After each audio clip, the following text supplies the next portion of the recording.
2024 was a roller coaster, but unlike the ups and downs, I experienced so many ups. And by the grace of God, I stayed on a high and encountered so many blessings. So as I reflect on the past year, I can't help but feel excitement for the new year.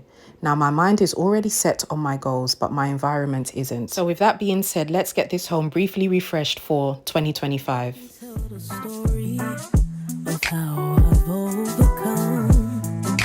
Dark were the days I didn't know the sun. Numb to the thought of love, and so I chose to run. But Yah called me home, and so His will be done. There's hope for tomorrow with Him. There's joy in sorrow. There is no greater love than this. No greater love. I find peace in knowing I'm His. Feeling far away, but I'm close to you. You know me by my name, but I chose the world instead of you. Had no clue why the days were so blue. Only if I recognize you're not a man like you should lie with Him. There's hope for tomorrow with Him. There's joy in sorrow. There is no greater love than this.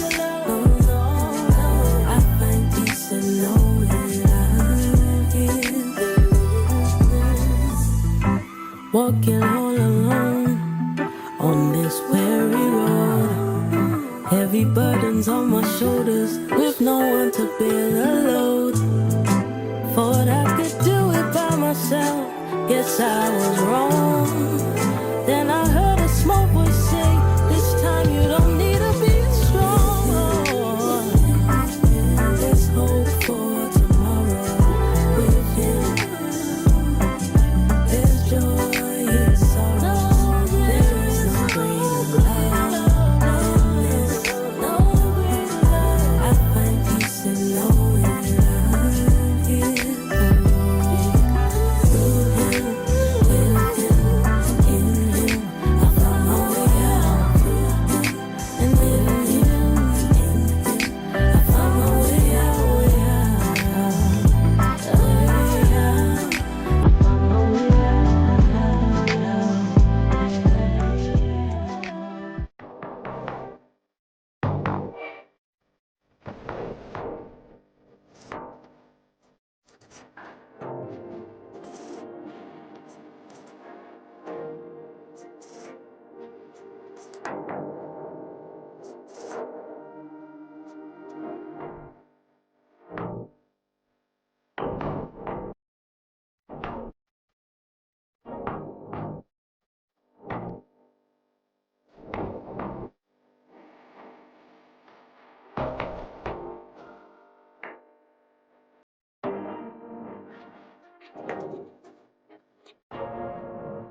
listen, daughter. Pay attention, pray and listen, hear your father. These lies they told are so familiar. They will haunt you, they will kill you, keep you hostage. King will heal you before him. Adore him. He will give you everything. Come and take your wedding, going back to what I used to